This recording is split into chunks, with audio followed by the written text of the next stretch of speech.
I'll ask the Deputy Mayor to open the meeting.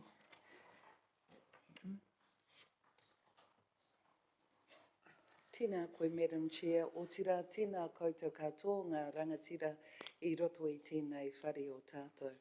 O kuhua, kaunihira tēnā koutou ki ngā kaimahi, kia ora koutou katoa. Tū taua mai I runga, tū taua mai I raro, tū taua mai I roto, tū taua mai I waho. Kia tau ai te mauri tū, te mauri ora, ki te katoa, haumi e, hui e, tae ki e. Kia ora, Madam Chair. Kia ora, and thank you very much, Deputy Mayor. Right, going forward, I'd like to first off explain the housekeeping this afternoon. The meeting has been recorded and it will be on the Council's YouTube channel. The health and safety is on our screen in front of us. If we do have an emergency, we will follow Hannah and Sarah out of the building very calmly, and anything else, if there's smoking or vaping, you're basically told not to do that. There's a defibrillator on this floor if we need that there, and if there's any near misses, these two here will sort that out. Moving on to apologies. We've got an apology from the Mayor for a late arrival, and any other apologies? Councillor Bowen is lateness as well, and the Mayor. Any other apologies? Sorry, Deputy Mayor. Oh. Kia ora, Madam Chair. My oversight and apologies.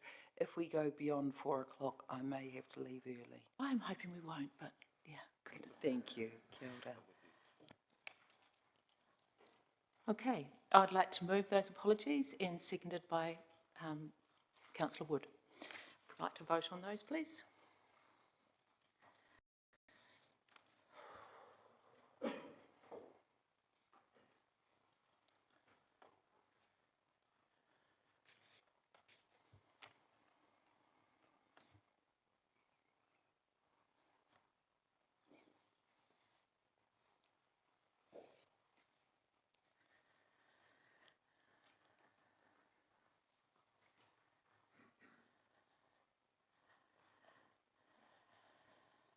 That has passed 11 votes for and none against. Moving on to number 3, notification of additional items. I haven't heard of any additional items. And number 4 is declarations of interest. I haven't heard of anybody's got any declarations of interest. No? And number 5 is public comment. And I haven't got that, but I have got number 6, which is very interesting, which is the petition. So if we move on to number 6, we'll ask you to come down for the petition, if you'd like to come down and do the petition for us. This is item number 6 on page 7 of your papers. So if you'd like to introduce yourself by saying your names into the microphone. And you have got 10 minutes, and that includes questions, so. Okay. Okay. Thank you. Good afternoon. My name is Alexis Boniface. I currently reside at 2 Ascot Street with my family, and this is Brian Ahern, and he's also a long-time local resident of 35 Pahiatua Street. Firstly, I just want to say thank you for the opportunity to present our petition to install traffic calming measures on Ascot and Pahiatua Street. So collectively, we, the undersigned homeowners and residents of Ascot and Pahiatua Street in Hokowhitu, strongly feel that Palmerston North City Council has a responsibility to commit to an action that is greater than speed limit signs to protect the safety of our vulnerable road users, and request the following actions. So number 1, conduct a comprehensive safety review of Ascot Street and the intersection of Ascot and Pahiatua Street, to assess traffic speeds, configuration of the intersection, and its impact on safety. Number 2, install speed bumps on Ascot Street to force drivers to maintain a safer speed, similar to those on East Street.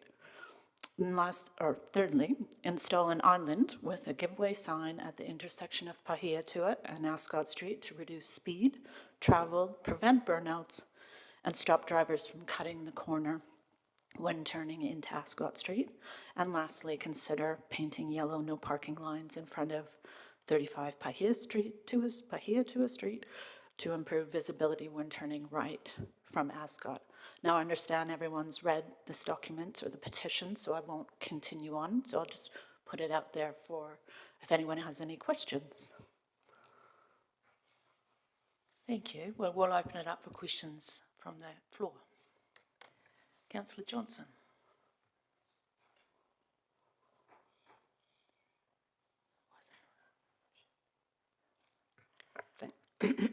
Thanks, Madam Chair. Thank you for your petition and for coming in. How long has this been a problem? Well, I've lived on that corner for 47 years, even though I don't look that old.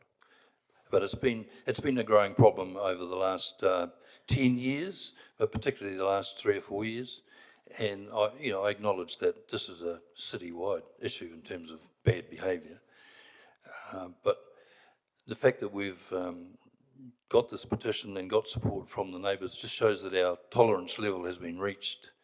I know we're not Taikatahuna or Levin or anything like that, but the number of times, the persistent and consistent number of times that traffic behaviour is beyond reasonable has become quite scary. And, there are a couple of photos there that illustrate on 2 particular occasions anyway just how dangerous it can be. I think what we're asking is that there's sufficient evidence for this to be referred to a traffic management committee, which I assume exists, to consult with us, to come along and have a look maybe and do whatever they can do to get further evidence if it's necessary, and for us to sit down with them and talk about the viable options. People talk about speed bumps and traffic islands, and no doubt that committee would be able to give us some good information about what works and what doesn't. We've suggested those things, but I know that in some cases they don't work. But what I'm urging you to do is to refer it to the Traffic Management Committee to speak to us, because at the moment doing nothing is not an option, and we just don't want to see anything really serious happen. So is this like a daily occurrence that you have people speeding down Ascot Street? Is it at a weekend? Can you give us a bit more information, I guess, about the level of problem that you're experiencing? Yeah, sure. The area, I don't know whether you know the area very well, but it's become a shortcut from the people coming down Ruahine Street, and they come through Franklin Avenue, Ascot Street onto Paetua Street. It has become a very busy intersection during that preschool and after school times, but I think the worst driving is likely to be on the weekend, and it's likely to be between sort of 8 o'clock at night until 2 or 3 in the morning. Yeah, I accept that it's going to be difficult to stop that person who's doing up to 100 k's on Paetua Street at 2 o'clock in the morning. You just can't be everywhere all of the time. But it's a busy intersection. No doubt it's nowhere near as busy as some, but for us, there was 230 odd cars came there and within a half an hour period the other day, as I watched and counted. So it's pretty busy, and Paetua Street in particular just seems to be a racetrack. I have previously contacted the police in respect of one particular person, and there was some good action taken. And what I would be hoping to do was also to refer these concerns to the police directly as well. Okay, thank you. In the interest of allowing other elected members, I'll stop there.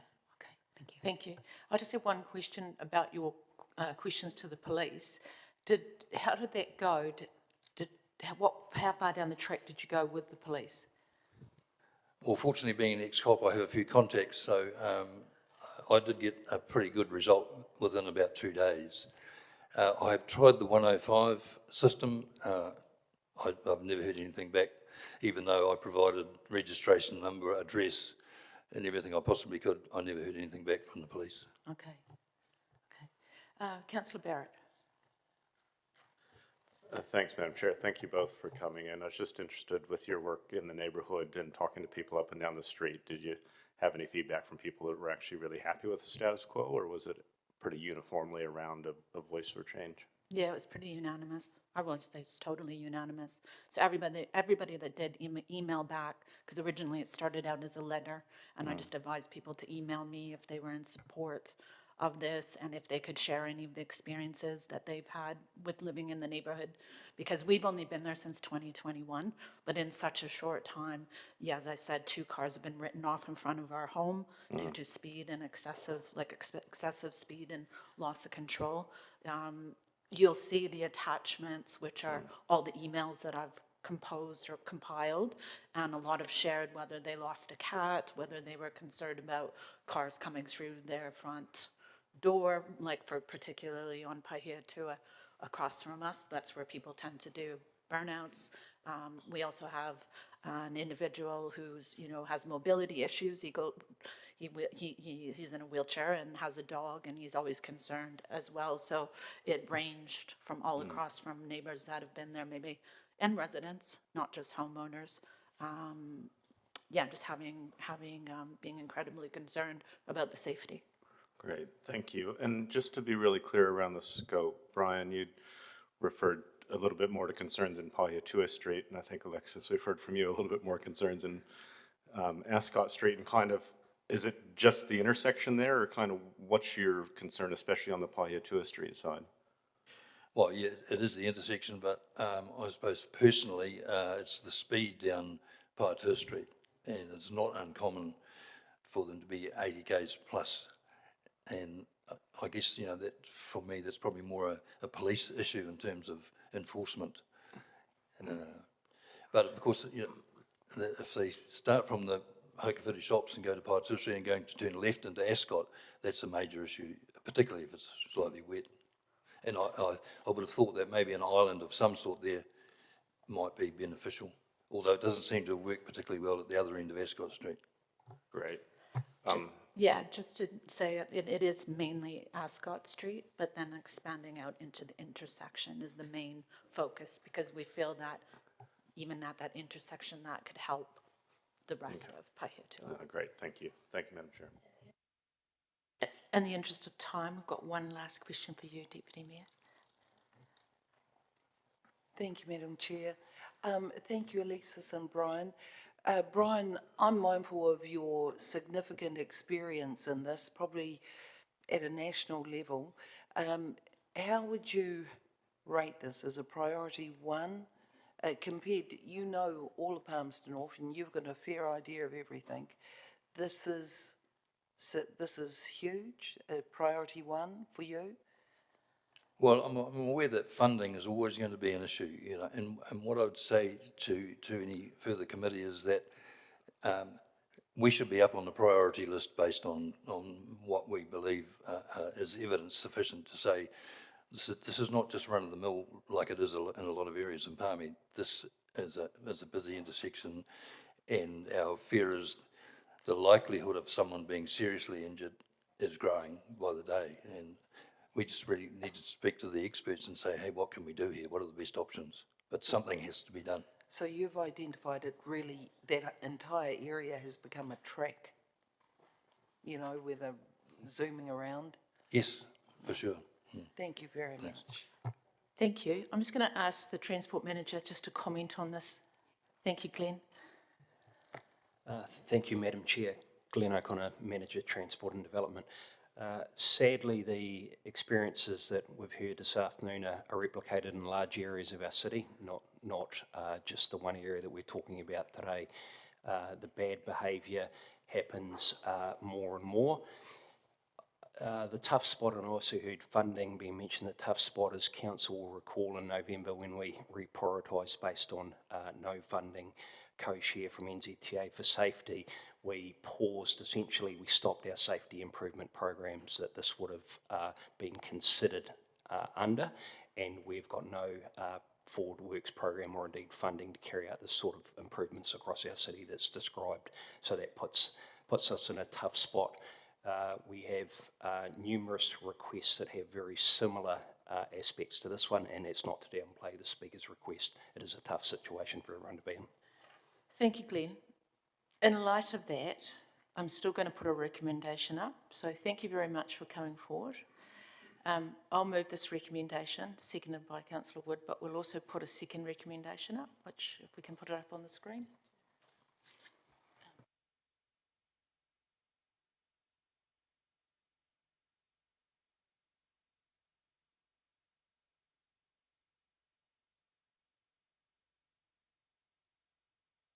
we're just going to put a recommendation up that the chief executive investigate. She's just getting the right wording in. That the traffic situation, they're just working out the wording. It's basically to work out how much worse it is compared to other streets in the city and the priorities, because that's what we've got to really consider. We've got a lot going on, so that's what they're going to put up. They're just getting the wording right on Ascot Street and Paetoa Streets. And it'll be reported back to council. Well, it's got the relevant committee, but it'll be one of the committees. Okay?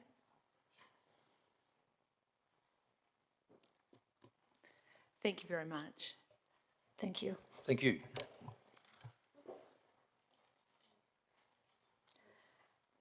Councillor Johnson, would you like to comment why they're coming up with their wording?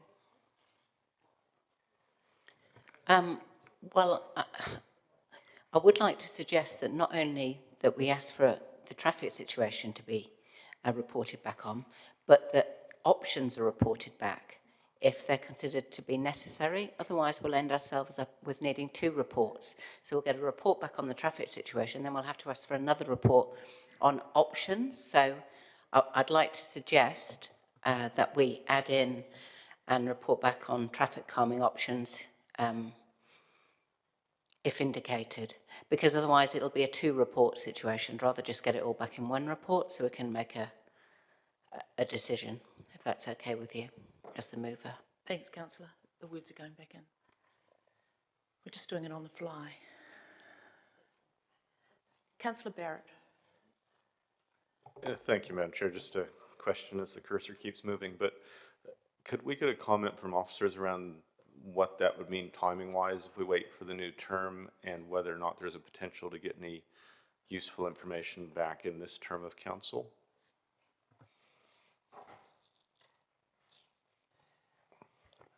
Through the chair, the transport team has a very substantial work program on at the moment as we close off the first year of the Regional Land Transport Plan. I think to get a comprehensive and solid report back the new term would be more realistic. Thank you. And if I can also just clarify through the chair, given the direction there around options, would those options have costings associated with, at least high-level costings associated with them that would allow a decision? Great, thank you. Getting a nod from the Transport Manager. Councillor Johnson, do you want to speak again?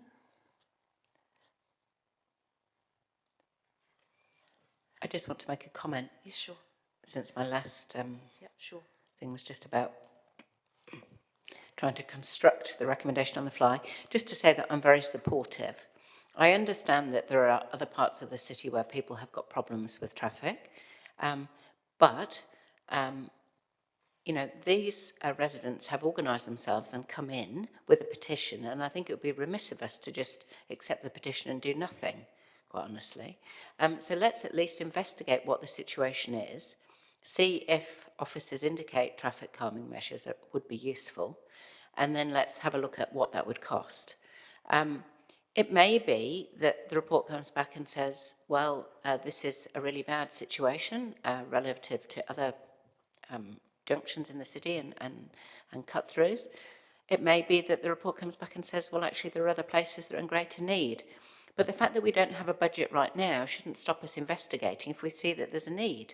It may be that we have a need to put the budget back in. So I just think it's sensible when we're presented with a problem by residents to at least get a report back on, assess, you know, the degree of the problem, what the solutions are, and then consider budget after that. So I understand that the whole bureaucracy and the reports coming back and whatever might be frustrating for residents, but I think we need to act on the basis of some evidence and information rather than just saying we'll do this today. So I hope you can bear with us while we go through the process. Thank you.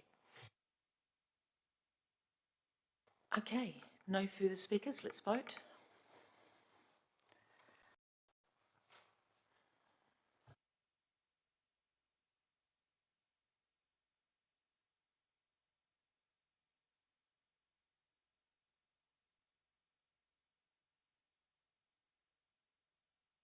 That's passed with 12 votes for and none against. And welcome, Mr Mayor.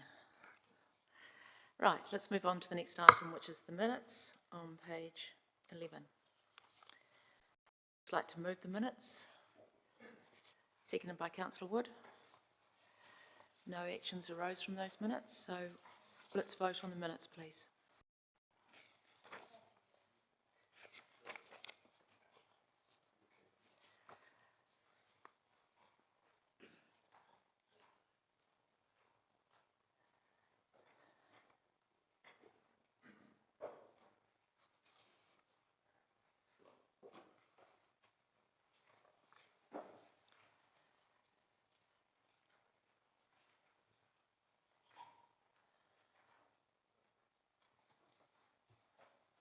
That's passed with 11 votes for and none against.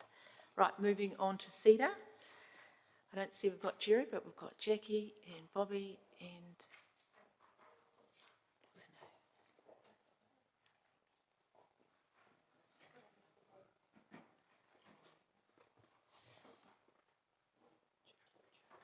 what's her name? Janet. Right. Thank you.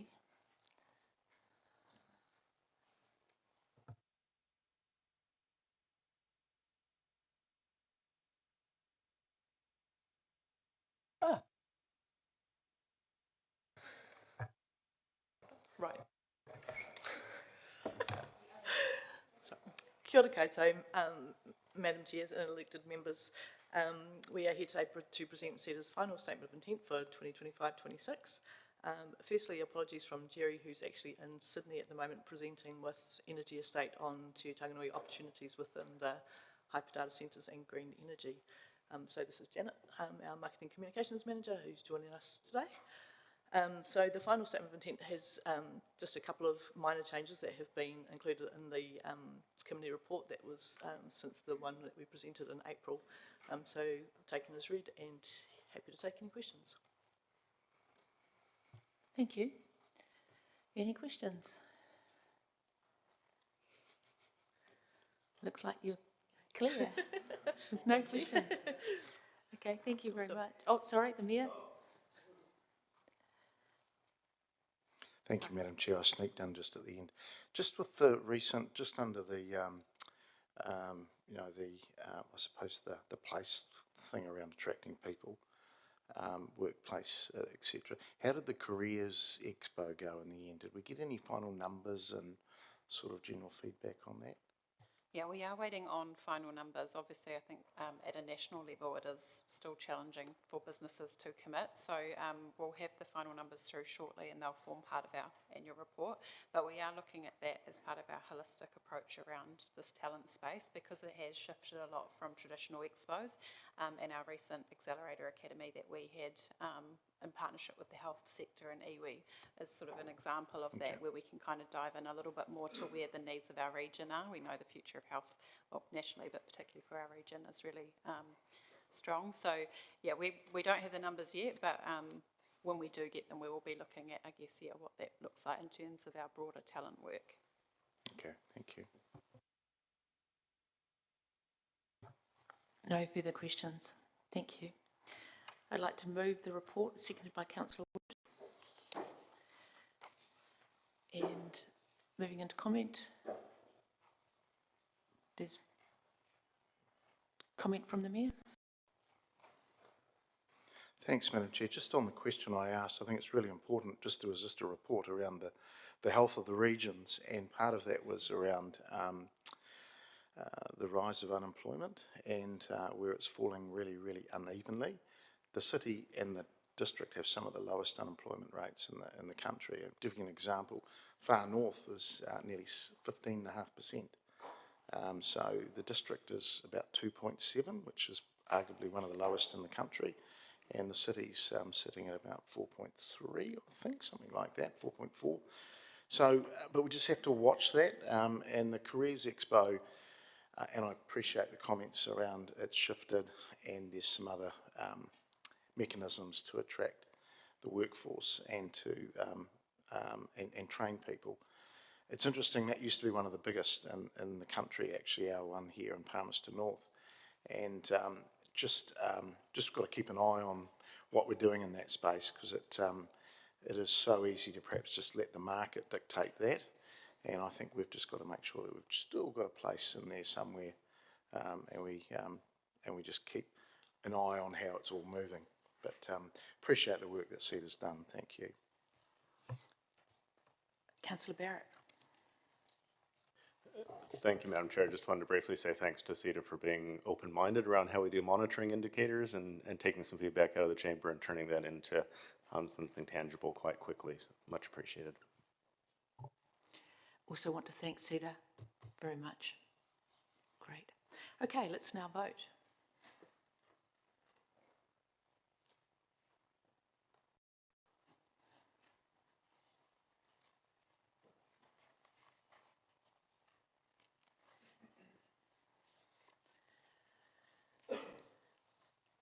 That's passed 12 votes for and none against.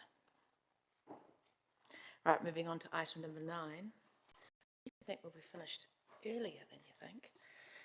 We're on page 67 of your agenda, and this is the airport. Welcome down, Steve and the team.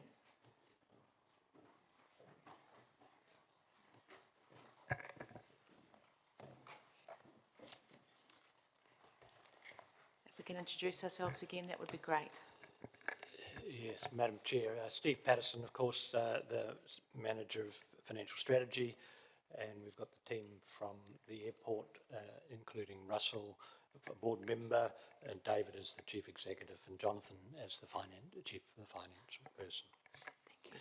So, back in April, you considered the draft SOI from the airport, gave that a pretty rigorous review at the time. The airport board has considered it and prepared the final report, which is before you. I have nothing particular to draw to your attention as a result of that. It seems to encapsulate, from my perspective, the things that we talked about at the meeting. So I don't think that there's anything particular that the representatives are wanting to draw to your attention, so we're available for questions. Nothing else from anyone else? No? Okay, I'll open it up for questions. Councillor Wood. Thank you, Madam Chair. Thank you, team, for coming in to speak to us today. I just wanted to ask, on page 71 in your letter, David, to us, your final point makes note of that you've taken into account the shareholders' expectations around working with development partners and the divestment of land, and you've taken actions to make that clearer to readers. I just want to understand, well, if in the draft SOI that came to us in February, had you anticipated the $3 million land divestment that you've now included in this SOI, or was that as a result of the amendments we made at the draft stage, or is this something that's been planned for some time?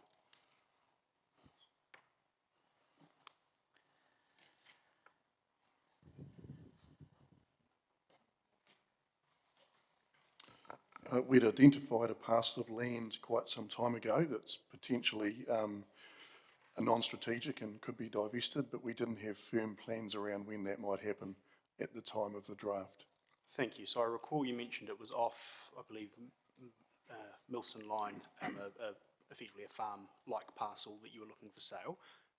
Given the recommendation that came to council to committee last time was regarding land within the Ruapehu Aero Park, where does this package of land fall? Is this within the Aero Park or outside the Aero Park? Technically, the Aero Park is either side of Airport Drive, whereas this land parcel's at the far western boundary of the airport. Thank you for clarifying that. And I just wanted to ask regarding working with a development partner, my recollection from the last presentations, perhaps a question more for the board, was that you had considered 4 options for financing the Aero Park, either selling shares, engaging more loan facility through council, engaging commercial loan facility, or working with development partners, and that you had chosen working with the commercial banks as your preferred option for raising capital. The report here says that it's always been your plan to work with development partners. I just want to understand the through line as to where the board and the airport company's thinking is in that space of engaging a partner for delivery of the Aero Park.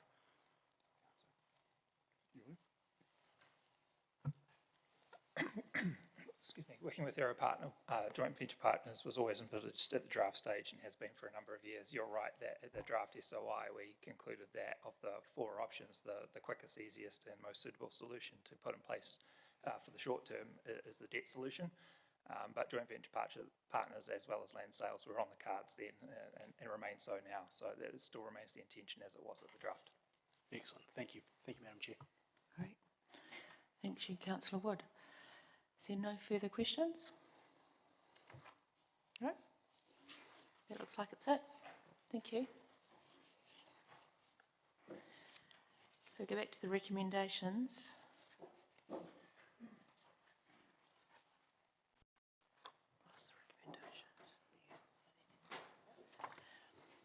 I'd like to move the recommendations, seconded by Councillor Wood.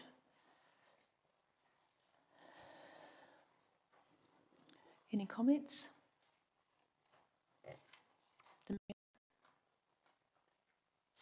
Thank you, Madam Chair. Thanks to the Airport Company for their report. I think it's quite topical that we do say something around, you know, that the stuff's happening at the airport at the moment, new terminal coming into place, and it's a sort of a once-in-a-generation sort of build, really. But also just to highlight and congratulate the Airport Company, actually CEDA as well, on their joint signing MOU. I think we're the second region in New Zealand to do that with Air New Zealand. And we just had Air New Zealand down yesterday, member of their senior leadership team. And although passenger numbers domestically are very weak, Palmerston North, I believe, had the top month last month domestic, so which was quite an achievement. So yeah, it's tough business out there at the moment with the economy and travel, but we seem to be holding up reasonably well. So thanks to the Airport Company. Also like to congratulate the airport and the terminal development work starting and getting going, so well done. So let's now, no more comments, so let's now vote on this. Thank you.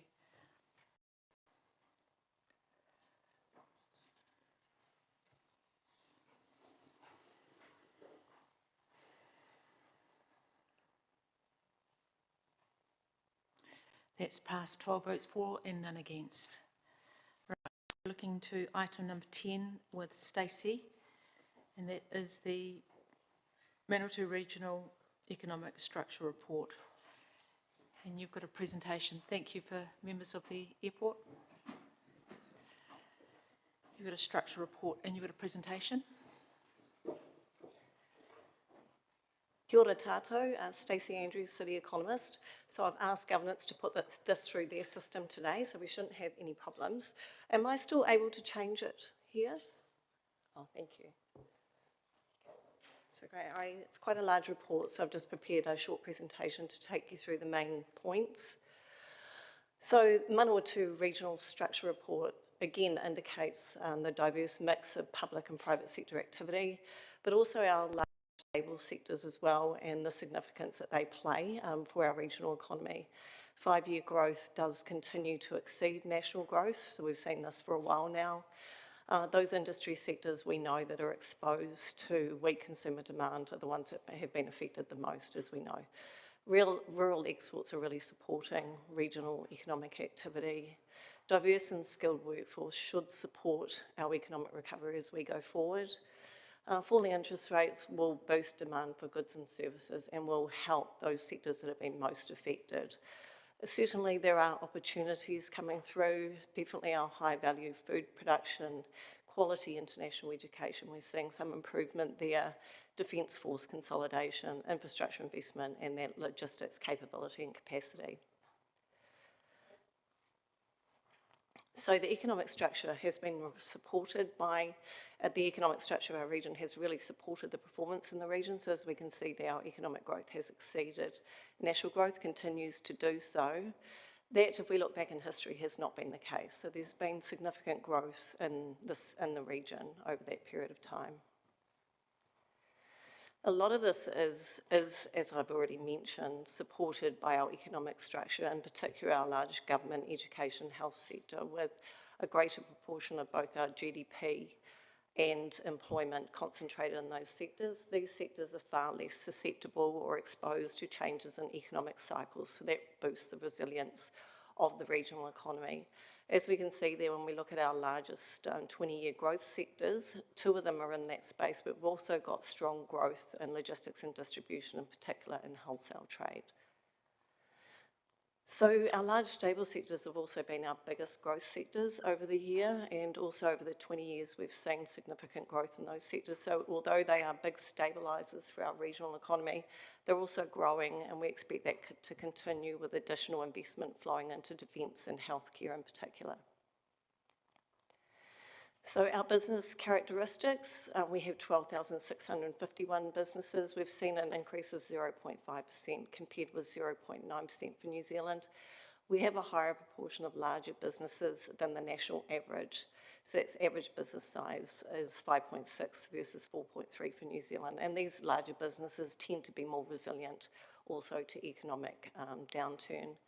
Almost 40% of our workforce is employed in businesses of over 100 employees, and we are looking at the data around this, where there is some confusion around whether it's 34% of the national employment is in the larger businesses, but I'll come back to you with that information.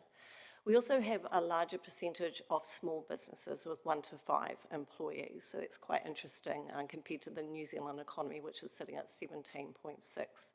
Again, SMEs are the bulk of our businesses, are incredibly important to our local economy, and that's over 95.3% of total businesses being in that 1 to 19 in terms of employment per business, and that compares, New Zealand's a little bit higher with 96.3%. So in terms of our survival rate, 57.5% of businesses have survived for the 3 years, those that were operating in February 2021, continuing to operate in February 2024. So this compares with 61.2% of New Zealand businesses, but it is trending upwards from what it was last year and the year before, so that's positive. We do see quite a fluctuation in survival rates between different industries. So we know our big industries, especially public administration, safety, electricity, gas, water, waste services, ones with large capital endowments, tend to have a 100% survival rate, whereas other businesses that are more exposed to the economic cycles and are labour intensive seem to have the lower rates. Interesting to see that professional, scientific and technical services does have the lowest survival rate across all business industry sectors. A lot of this is to do also with the fact that there's a lot of startups, self-employment, etc. in that area.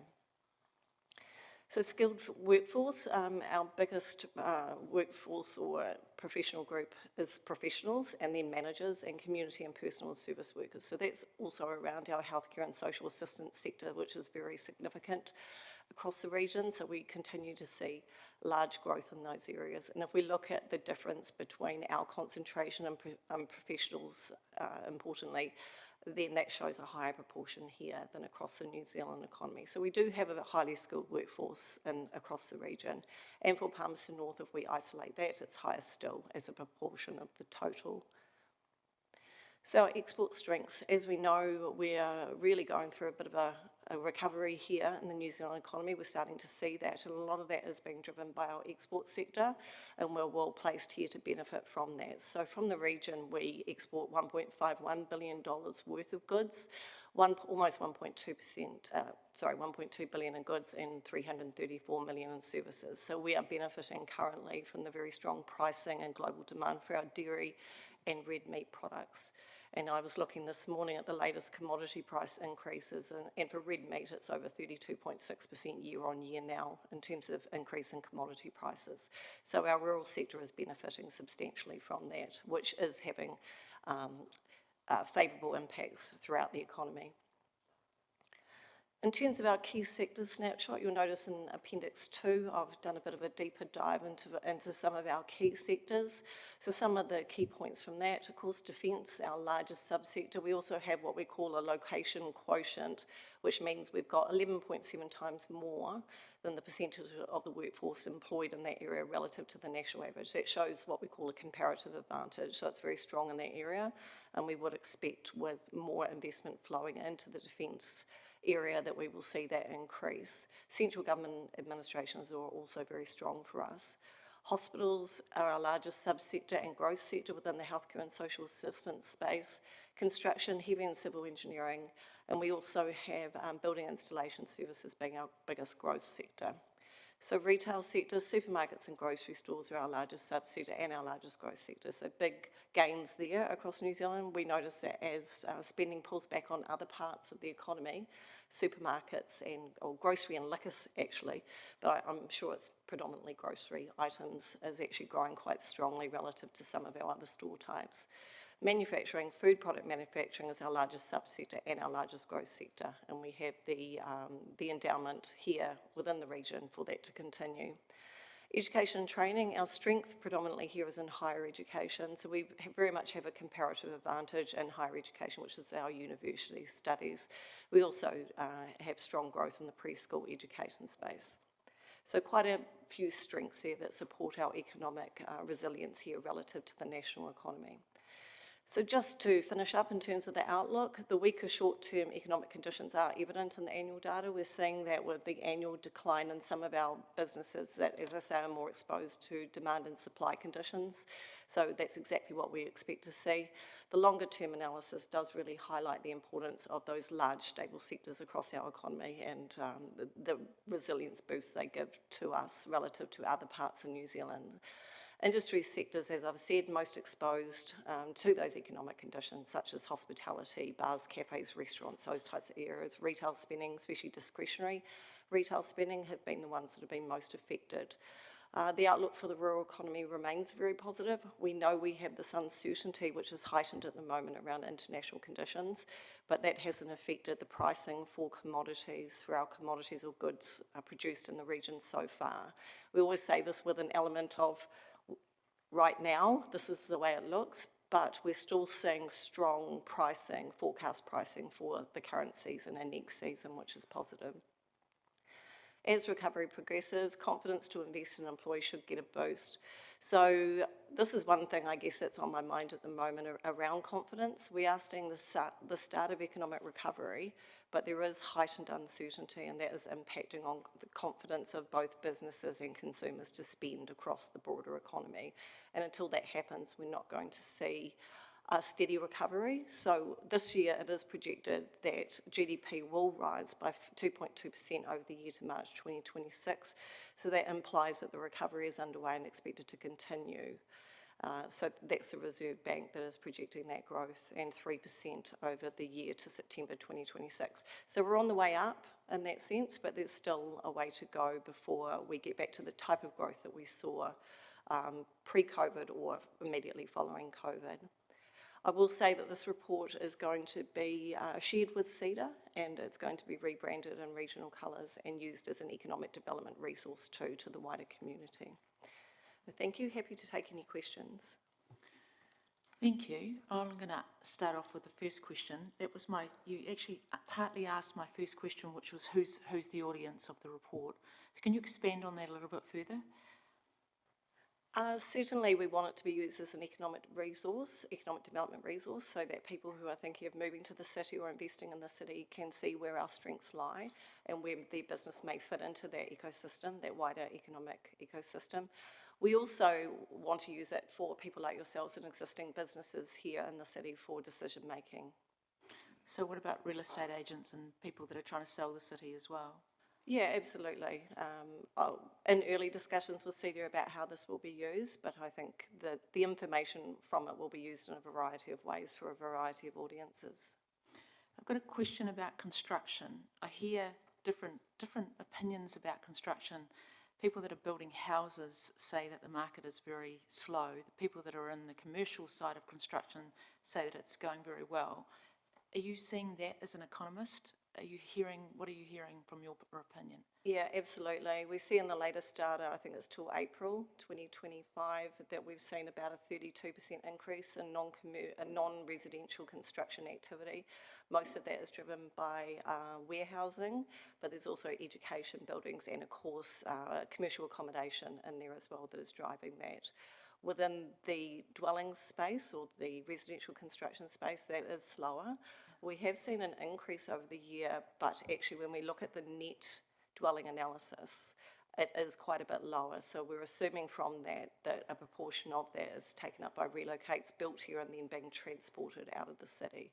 Do you think it's got anything to do with Kāinga Ora not building as many houses as they was predicted to build? Absolutely. I've just been investigating this, and Kāinga Ora over the last 3 months have not issued any consents for housing, so it is definitely dragging on dwelling development here in the city and probably across New Zealand as well. Okay. Thank you. Councillor Fitzgerald. Sorry. Thanks, Madam Chair. Thanks, Stacey. Just looking at your March 24 data for exports, the 1.46 billion. Can you recall what it was for the year previous, and is it likely to be similar for March 25, do you think? The year previous, it was slightly down on that, so we have seen growth over the year. In terms of what we're seeing in the export space, we know that pricing is quite strong. The one side of the equation is we have a reduction in supply of red meat in particular, so less meat being processed for production and lower stock numbers. So while pricing remains high, because of those factors, the lower stock being processed, we don't know what it looks like for next year in terms of total volumes. But I know that red meat export values are up 6.5% over the year, so very strong growth there. For sure. And on the back of Fonterra's recent payout. Yeah, very strong Fonterra payout, and they are projecting around the $9.75, $10 for the next season, but they're also saying that the range is between $8 and $11, and that's because of the geopolitical circumstances and the uncertainty that exists there. But we still expect it to be very strong. There's still strong demand coming out of China. It's actually picked up a bit lately to what it was, and other parts of the world too, including India and the Middle East. So some new markets emerging there for us, which is very positive. And we're still paying $10 for a pound of butter. Yes, and about $12 for a pound, for a kilo of cheese. Yes. Thanks, Stacey. Councillor Barrett. Thank you, Madam Chair. Thanks, Stacey, for the report. Just a couple of questions. One was in your highlights summary. You talked about the knowledge-intensive industries and kind of the percentages there, and if I've read it right, you're saying that the Manawatu proportional workforce in knowledge-intensive industries is now less than the New Zealand average? Yes. Has that been the case for a long time? Yes, it has for the Manawatu region, because the Manawatu district is more concentrated in primary industries, etc. So knowledge-intensive industries don't include all the highly skilled occupations. They include a proportion of them, but not all of them. Yeah, thanks. So then do we have that differentiation at the city district level then as well as? Yes, we do. And in the city, I do believe we're slightly above the national. So I think we're about 33.3 from memory, but I can clarify that for you. Oh, great, thank you. I think New Zealand's sitting at 33%.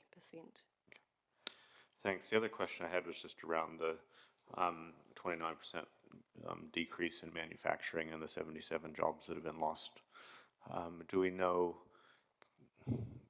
what do we know about that? What's the impact of that? Are those businesses that are closing, or is that workforce shrinkage within businesses that are maintaining in hibernation and hoping to come back? I do believe it is the latter, so it is workforce shrinkage in a sense, responding to the economic conditions and making business decisions accordingly, or at least predominantly that's what's driving it. Do we end up with data around business closures kind of down at that granular level in terms of understanding whether or not businesses are actually folding in the manufacturing sector? We do have business data, number of businesses by sector, so I can provide that to you, yes. Cool, thank you. Thank you, Madam Chair. Thank you, Stacey. That's all the questions. So I'd like to move that this recommendation, that the committee receive the report titled Manawatu Regional Economic Structure Report to this committee.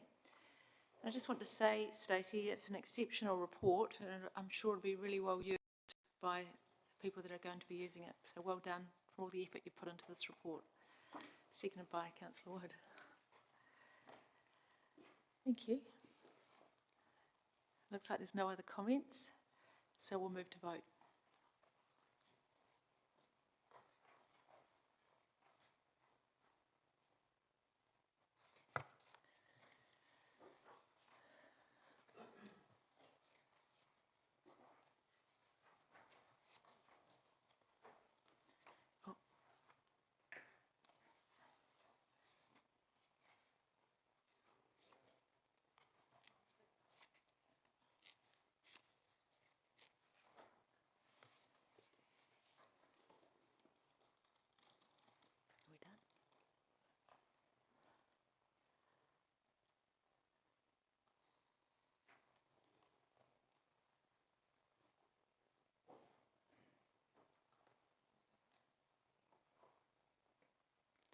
That's passed 10 votes for and against. 11, sorry. 10 votes, 11 votes for. Right, moving on to item 11. That's what I was getting confused with. Item 11 on page 169. This is international relations. Gabrielle.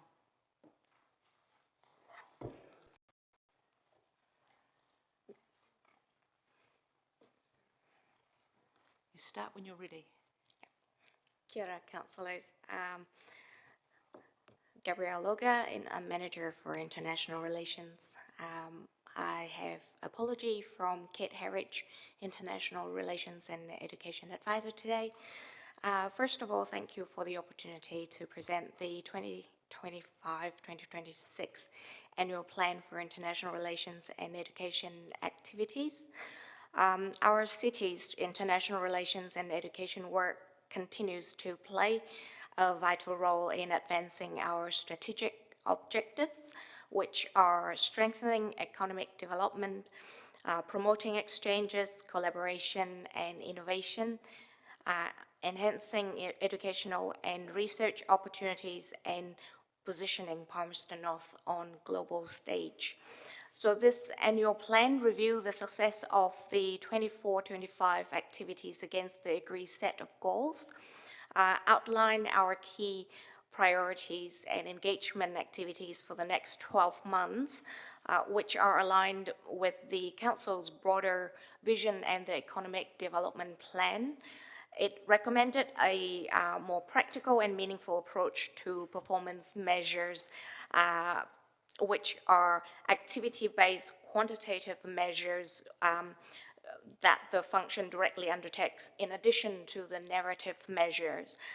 So this approach is consistent with the best practices used by similar government and economic development entities around the world. Council's effort in international engagement are designed not only to foster long-term partnerships, but also to deliver real value for our residents, whether through investment, tourism, student exchanges, or sharing innovative practices with like-minded partner cities. So a couple of things to note that at the moment, with the local election happening in September and a new council form in October, the proposed plan is light on overseas travel at this stage. Another thing to note is that since the submission of this report, officers' recent visit to our friendship city, Kunshan, has led to several positive outcomes for the city, including a permanent Palmy-related New Zealand food pavilion at the new Huaqiao International Food Expo and Trade Center. So the Huaqiao International Food Expo and Trade Center is a 10.2 billion RMB investment, which is roughly about New Zealand $2.3 billion worth of investment. This is a part of the Huaqiao International Business City project in Kunshan. It is a massive product exhibition, trade and cultural promotion center for the East China region, including an e-commerce platform and service center that is supposedly 6 or 7 story high. Now, in order to honor the friendship between Kunshan and Palmerston North, the center and the China Chamber of Commerce of Food and Primary Import and Export have agreed to feature a permanent Palmerston North related / New Zealand food pavilion.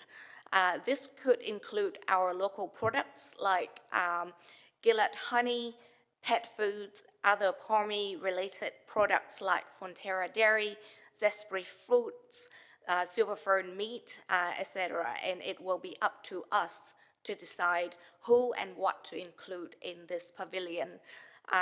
Discussion on an MOU with CEDA and our business chamber, as well as NZTE and our Council General Office in Shanghai is happening right now, with the expectation of a signing next year prior to the official opening of the center.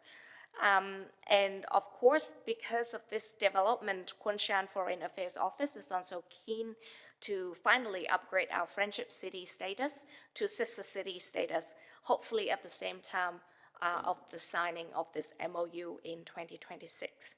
So that's all the remarks from me, and I'll take the report as read and happy to answer any question. Thank you. It's great update. I just want to say the way you've outlined your report is very good, so thank you for that. Councillor Johnson.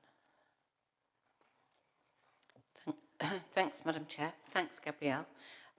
How many overseas trips have you got planned in your outline for 25-26? Through the chair, at the moment, the only proposed overseas travel is in May 2026, and that is by the request of our education sector for an educational mission. Proposed time is in, as I said, in May 2026. That's the only overseas travel planned at the moment. So that's the one to Japan, South Korea and Thailand? That's correct. Yeah, okay. So in your plan where you've got Taipei Smart City Summit and Expo, are we not planning to attend that? That is part of our contingency. So these are activities that only happens if and when we receive an invitation. So I wouldn't want to preempt that invitation coming, although it has been happening for quite a few years, so I do expect it to come. Okay. And then at the end of that, in 3.4, you've got a list of about 12 other opportunities that we might expect to attend international events and activities. So could we get an idea of what your budget is for international travel for next year? Through the chair, these activities and invitations expected are usually, they usually come with an offer to cover, if not the entirety of our travel expenses, then it's part of that travel. It is budgeted for, and we wouldn't accept any invitation should it go above and beyond the budget allocated for our function. Which is what? I wouldn't be able to tell you on top of my head at the moment, but I understand that the overall budget for the function is roughly about $90,000. Okay, and is that just for staff travel, or does that include elected members travelling? That is including all activities for the function. So if elected members are travelling on international relations business, that is covered. Okay. The General Manager wants to comment. Sorry. Yeah, sorry, through you, Madam Chair. As International Relations Manager Gabrielle said, we'll come back to the exact figure. My recollection of the controllable budget for the international relations and inter-education function is about $70,000. But of course that does cover more activities than just international travel. The other thing I would say is in terms of those listed sort of conferences and events overseas where we can expect invitations, any travel by the Mayor or another elected member, of course, comes back to the Council for approval. Yes, I'm aware of that. That's sometimes a bit difficult. Okay. I'll save the rest for comment, I think. Thank you. The Deputy Mayor. Thank you, Madam Chair. Thank you, Gabrielle. Just a query, you know, on the bottom of page 169 and the top of 170, with regards to goal 4, build up cultural competence, expertise and experience in international affairs across council and within the city, with a focus on engaging the youth for the sustainability of council's international connections. What activities do you see there, or how do you see that being achieved? Through the chair, thank you very much, Deputy Mayor, for your questions. So this was goal 4 that was agreed in the 24-25 annual plan, and in order to meet this goal, we have supported multiple engagement with the youth, but particularly through an activity happening not too long ago, and I'm just trying to, there you go, that was in March 2025, and if you look at page 171, March 2025, we supported an engagement for local students to participate in the Academic World Quest Conference in Missoula through the Montana World Affairs. Further down in, just trying to look for it in here.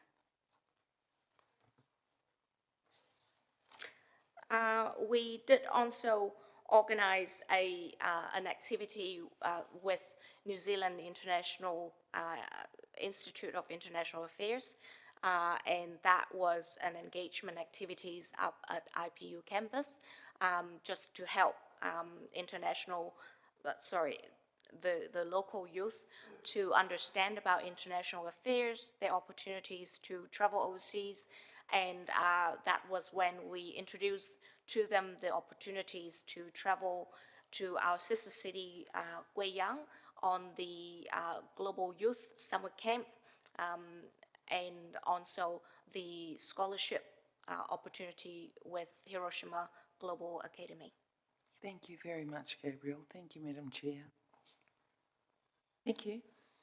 There doesn't appear to be any further questions. Thank you very much, Gabrielle. Thank you. So I'd like to move that the Council receive the International Relations and Education Annual Report and Performance Measures 2025-2026, and seconded by Councillor Wood. And just to say again that I think the way in which you've written the report, Gabrielle, has been really good and nice and clear. And thank you very much for all the effort you've put in that. And really appreciate your hard work.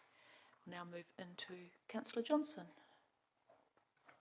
Thanks, Madam Chair. It is good to get more information in this report, and I do think it's improved, so thank you for that. One of the goals for me in getting the annual plan of activities in the report was so that we could do some forward planning of what international trips were likely to be coming up. Because although I recognise the GM's comment that mayoral travel comes through the council chamber, you know, in the past it's been a bit difficult when that's come up at short notice, and you know, it can be politically difficult to turn it down if we think it's not an appropriate time for the mayor to be travelling. So I would have hoped for a firmer expectation with the year ahead as to what international trips were definitely planned. And whilst I understand that only the one in May 2026, the international education trip, is a definite at this stage, there's so many others listed that it makes it really difficult to be sure, are we talking about one international trip? Are we talking about 10?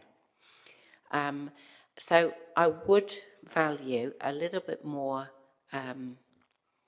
concrete plan, I guess, around international travel, which is a sensitive area, ahead of time, so that we at least as a council could be prepared as to when that might come up and what budgets might be involved in that international travel. It is something that we need to be able to justify to ratepayers, and I think it's important that we have good transparency over it, so I'll leave it at that. Thank you. Thanks, Councillor. The Deputy Mayor. Kia ora, Madam Chair. I wanted to commend you, Gabriel, for a really good report, a comprehensive report. One of the things I wanted to add to it, and I see that on page 175, quite rightly you mentioned that those international students who come to schools here help pay a fee that is on top of the operational costs that the schools get, and therefore are able to, I suppose, lift their income and purchase other resources or go towards the employment of teacher staff over and above staffing entitlement. I've even seen a school with a van on saying, many thanks, provided by international students, you know, the vehicle. One of the things that isn't in here that I noted was that about a few weeks ago, there was a group of Singaporean educators, and I had the opportunity of meeting them and hearing them talk, and the teachers that were there who heard that had said, wow, we'd definitely love to, you know, follow up, or we'd love to know more about what you do, because that sounds a fantastic strategy. There and then they were offered an invitation to go over, which I believe they're going to take up. So there's that reciprocal relationship where we have people coming here, but it'd be quite handy for us to even note that the invitation has come from some of those other people when they come and visit us, just by chance. And so thank you for want of a better word, for brokering that. I know that that came from the Palms North City Council, so kia ora. Thank you. Thank you, Madam Chair.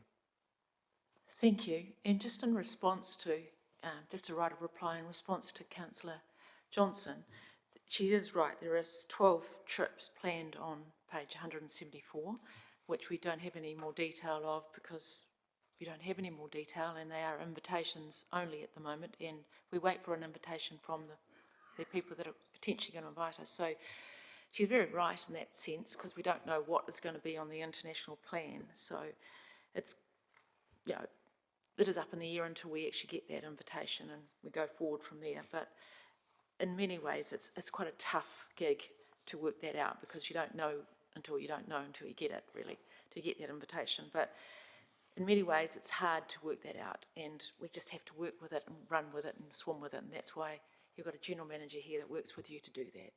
But going forward, we have to make sure that we get all that information so that as us as councillors, we can work with it and work with that international budget, because that's what the international budget's all about.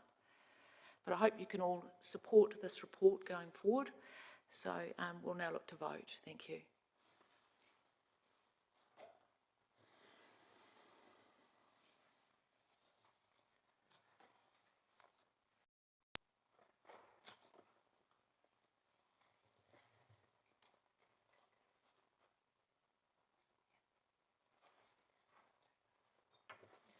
So that has passed 12 votes for and none against. Right, we're going to move on to the Tamakuku Terrace 6 monthly update. Just to remember that, everybody, we've got a part 2 part of this report. If you've got any questions on the part 2 part, we will have to go into part 2. So just remember to hold your horses if we have got anything on that part there. But it is summarised in the public part, but if you do have any questions on this other item, we will have to shoot into part 2.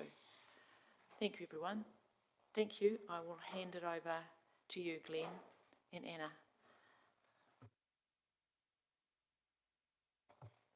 Kia ora koutou. Anna Saunders, Capital Projects Officer. Glenn Bunny, Manager Property. Cool. I'll just do a quick little summary of the report. So we've sold 56 sections to date, 7 of which are pre-sales in stage 2. The profit across both stage 1 and 2, we're expecting to sit at 12.7 million. Stage 2 construction is progressing well. We are looking to be complete by the end of this month. And you'll note in my report that we've been actively seeking ways to move the existing stock. So we have pursued a process to further subdivide 4 sections within stage 1 into 5 sections, of which we've got a sale and purchase agreement for that. And we're expecting the resource consent next week, actually. So that adds an additional 80k to profit as well, or to revenue, I should say. Yeah. But otherwise, happy to take the report as read and accept any questions. Thank you. Thank you very much. Councillor Wood. Thank you, Madam Chair. Thank you, team. Just one question from me on page 183. Perhaps I'm misreading something, but the numbers don't seem to add up quite right. So you say in stage 2 the forecasted revenue is 11.85 million. This is in table 3.21. In table 3.23, if you add up the total sold sections and unsold stock, it only totals to 10.3 million, not 11.85. I just want to understand what the $1.5 million difference is there. Yes, very eager eyes there. Well done. So I accidentally put in the inclusive GST price into the 3.21 table. So yes, it is 10.3 excluding GST, or it's 11.85 including GST. Sorry about that. Okay, so that means the total forecasted profit from stage 2 is $400,000. Or are all the figures in table 3.21 inclusive of GST?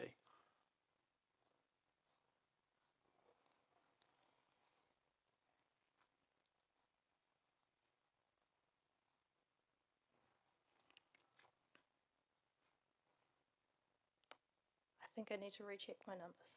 That would be lovely, thank you. So what is the anticipated revenue for stage 2? For stage 2, we're anticipated to have 1.9 million in profit, yes. Thank you very much, Madam Chair. Councillor Fitzgerald. Thanks, Madam Chair. Thanks, Glenn. Thanks, Anna. Nice to see you guys then. Sorry to be a stickler about this, Anna, but I did raise it with your predecessor, Glenn. Just to clarify, what is a conditional sale and what is an unconditional sale? So looking at stage 1, 3.8 on page 181. Sold and settled, 32 sections. Sold but not settled, 5. So that's a total of sold sections as 37 on that graph. Conditional sales, which are sales that are not sold, should really be counted in unsold stock. Thanks for your question. I think I was just trying to differentiate between what we have, I guess, on the table and what we have in sale and purchase agreements. So the 12 conditional sales that are mainly subject to resource consent or building consent from the builders or the purchasers, whoever, yeah. And then the sold but still to settle is they are non-conditional and they are unconditional, and they are ready to settle soon. Yeah, but they're just still in that. Yeah. Does that help? I guess what I was looking at is that if I was a developer sell a section to a group builder, for example, they can take possession of it immediately, but it doesn't settle until they may have completed the house and completed that on sale. So is that the sold to group builders? Yes, that is the case. Yes. Okay, thanks. Right. Any further questions, Councillor? Fitzgerald? Any further? No. Okay. No further questions? Okay, we'll look to the recommendation. Thank you. So the recommendation is that the committee receive the memorandum titled Taumakuku Terrace 6 monthly update presented to this committee today. Myself and seconded by Councillor Wood. Any comments? No, just to say progress is going well and well done on what we've got sold to date. Well done. And we'll look to vote.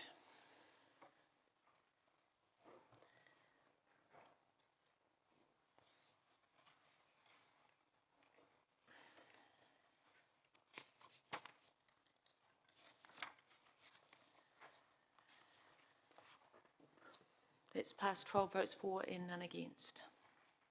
Okay, we'll move on to our final item, which is on page 191, the work schedule. Yeah, through Madam Chair, nothing further to add. Nothing further? Okay. So I'll look to move that work schedule, seconded by councillor Wood. And no comments, so we'll look to vote.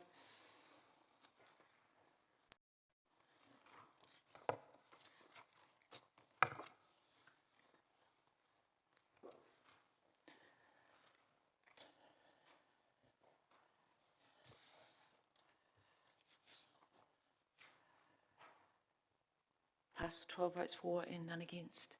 And I'll ask the Deputy Mayor if she'd like to close us out.